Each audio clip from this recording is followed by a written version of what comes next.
Class 12 के इतिहास अर्थात की हिस्ट्री के महत्वपूर्ण क्लास में आप सभी का स्वागत है। आज हम लोग आपके 12वीं कक्षा के इतिहास का जो चैप्टर 1 है, जिसका नाम है ईंट, मनके तथा अस्थियां, जो हड़प्पा सभ्यता से रिलेटेड है, इस चैप्टर से जितने भी महत्वपूर्ण ऑब्जेक्टिव प्रश्न हैं जिसकी पूछे जाने की संभावना इस साल की बोर्ड परीक्षा में ज़्यादा है, उन्हीं प्रश्नों की हम लोग चर्चा करेंगे। तो आपको भी एक एक प्रश्न को समझना है और जिस प्रश्न का आंसर नहीं याद होगा उसको आपको याद कर लेना है। और जो भी प्रश्न लिया गया वो सभी आपके इंग्लिश और हिंदी दोनों मीडियम के छात्रों के लिए, उसके साथ साथ एनसीईआरटी के नए पैटर्न पे आधारित है। यहाँ पे आपकी जानकारी के लिए बता दें, देखिए अगर आप क्लास 12 में कोई भी सब्जेक्ट लिए हैं, चाहे आपका हिस्ट्री हो, ज्योग्राफी हो, इकोनॉमिक्स हो, कोई भी सब्जेक्ट आप लेकर पढ़ाई कर रहे हैं, तो उससे क्या होता है कि 12 में अगर आप अच्छा से पढ़ते हैं, ऑब्जेक्टिव सब्जेक्टिव पे कमांड रखते हैं, तो आगे भी वो आपका पढ़ाई बर्बाद नहीं होगा। अर्थात इससे आपको दो बेनिफिट होगा, एक तो आपको 12 में अच्छा मार्क्स आएंगे, उसके साथ साथ आगे भी आप किसी भी कॉम्पिटेटिव एग्जाम फाइट कीजिएगा जहाँ पे जीके जीएस से प्रश्न आते होंगे, जैसे कि रेलवे, एसएससी, एनडीए, यूपीएससी जैसे परीक्षाओं में,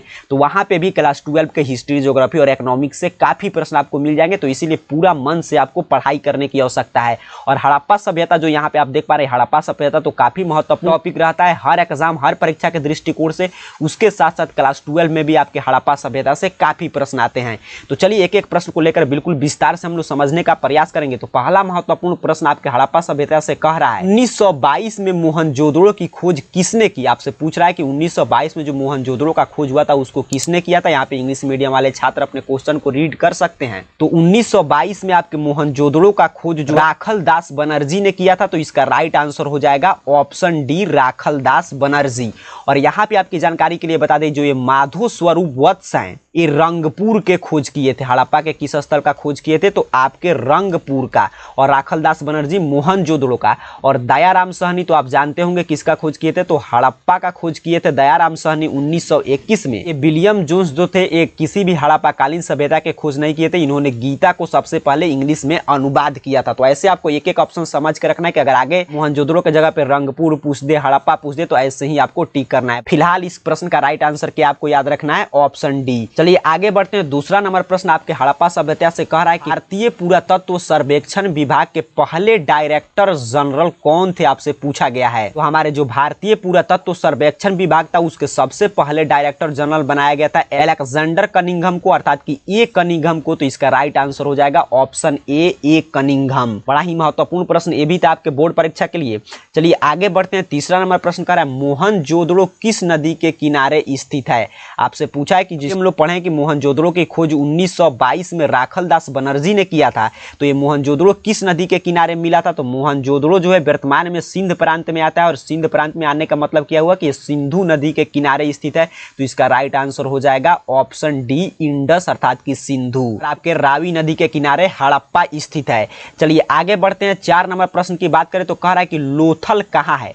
आपसे पूछा है कि लोथल जो है वो कहाँ है, अर्थात कि किस राज्य में इसमें से स्थित है। इस प्रश्न का राइट आंसर आपको याद रखना है कि लोथल का जो खोज थे वो रंगनाथ राव किए थे और एक गुजरात के भोगवा नदी के किनारे स्थित है। तो इसका राइट आंसर हो जाएगा ऑप्शन ए, गुजरात का भोगवा नदी। और 2-3 महत्वपूर्ण बात आपको लोथल के बारे में क्या याद रखना है कि लोथल जो है गुजरात में तो स्थित है, चलिए ये आपको याद रहा। उसके साथ साथ भोगवा नदी के किनारे स्थित है और इसकी खोज जो है 1954 में रंगनाथ राव के द्वारा किया गया था। चलिए आगे बढ़ेंगे। 5 नंबर प्रश्न कह रहा है कि भारतीय पुरातत्व का पिता किसे कहा जाता है? फादर ऑफ इंडियन आर्कोलॉजी किसे कहते हैं? तो अभी हम लोग बात किए थे कि भारतीय पुरातत्व के सबसे पहले अध्यक्ष थे वो अलेक्जेंडर कनिंघम को बनाया गया था, तो इसीलिए इन्हें ही हम क्या कहते हैं? भारतीय पुरातत्व का पिता। आगे बढ़ेंगे। 6 नंबर प्रश्न आपसे कह रहा है कि हड़प्पा सभ्यता का सबसे बड़ा नगर कौन था? तो आपको याद रखना है कि हड़प्पा सभ्यता का सबसे बड़ा नगर मोहनजोदड़ो था, क्योंकि सिंध प्रांत में सिंधु नदी के किनारे स्थित था। तो इसका राइट आंसर हो जाएगा ऑप्शन ए, सबसे विशाल नगर कौन था? तो मोहनजोदड़ो। आगे बढ़ेंगे। 7 नंबर प्रश्न आपसे कह रहा है कि हड़प्पा सभ्यता में अग्नि कुंड कहां से पाया गया? महत्वपूर्ण प्रश्न है। तो ऐसे अग्नि कुंड जो है वो कालीबंगन और लोथल दोनों जगह से मिला है, लेकिन फिलहाल आपको अपने किताब के दृष्टिकोण से सही आंसर आपको याद रखना है कालीबंगन। लेकिन ऐसे आप देखेंगे तो कालीबंगन और लोथल दोनों जगह से हड़प्पाकालीन अग्नि कुंड के साक्ष्य प्राप्त होते हैं। चलिए आगे बढ़ेंगे। 8 नंबर प्रश्न कह रहा है कालीबंगा कहाँ स्थित है? कालीबंगा जिसकी खोज ब्रजवासी लाल के द्वारा 1961 में किया गया था। तो ये भी पूछेगा कि कालीबंगा की खोज किसने किया था? तो ब्रजवासी लाल। और कब किया था? तो 1961 में। तो ये जो है आपके कालीबंगा, ये राजस्थान के घग्गर नदी के किनारे स्थित है। तो ये भी आप याद रखेंगे कि राजस्थान के घग्गर नदी के किनारे स्थित है। और कालीबंगा का शाब्दिक अर्थ होता है काले रंग की चूड़िया।